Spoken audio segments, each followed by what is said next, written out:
The Queen of Hearts by Alistair Anderson.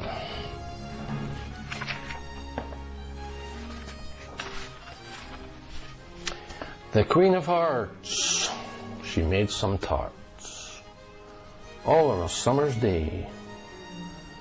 The Knave of Hearts, he stole those tarts and took them clean away. The king was furious. No tarts for tea? Most annoying. Dear, dear, I do love strawberry tarts. Dash and bother. Guard!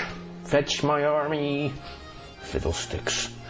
I'll never get a nap now. And the queen took a dreadful huff. She sulked all afternoon. No one dared to speak to her. The very next day, the king, mounted on his horse, Otis McNab, set off to search for the naughty knave and bring back the stolen jam tarts. He was followed by the queen in a magnificent golden sedan chair and an army of brave soldiers led by General Smith, who was married to the king's daughter. Then came the wise men of the kingdom, a stately bishop, an excellent wizard, and a van piled high with all sorts of nice things that soldiers like to eat. Licorice all sorts, dolly mixtures, cream cakes, gobstoppers, and chocolate biscuits. They journeyed for a week until they came to a far-off land. And there, high up on a steep and treacherous rock, stood a fearsome castle, guarded, I've heard tell, by an army of 10,000 men. That night was cold and dark. A howling wind blew. Strange songs were heard. The king and queen shivered and went to bed early. In the morning, after an extra large helping of porridge, they prepared to fight the knave for the queen's strawberry tarts. The army brought up their cannon. They aimed it at the castle and stood to attention. The commander gave the order, "Fire!" The explosion that followed was the loudest explosion ever heard in the world before.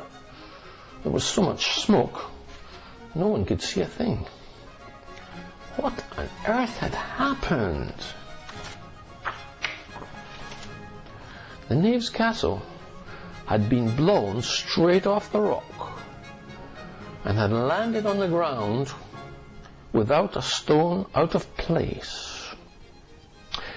Well, my friends, you've never in your lives seen a knave move so fast. Before you could say strawberry tarts, he had leapt onto his horse and galloped off at great speed. But the king was after him and chased him to a cliff top.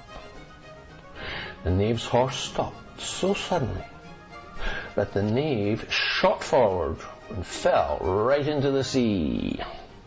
Splosh! Fortunately, the knave could swim. He swam and swam until he got to Mexico, where he sat in the sun all day long, wearing a sombrero and getting brown. He couldn't steal jam tarts anymore,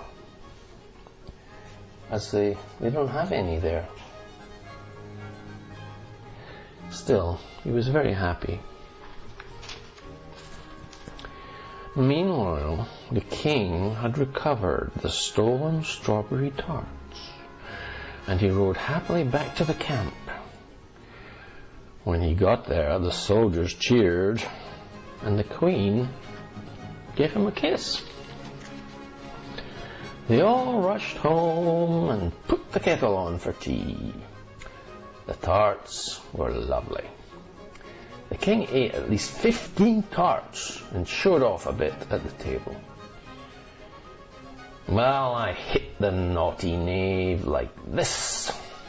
Biff and crash and... Well, he nearly upset the best china tea set, but the Queen didn't mind. He had really been very brave. And they all lived happily ever after.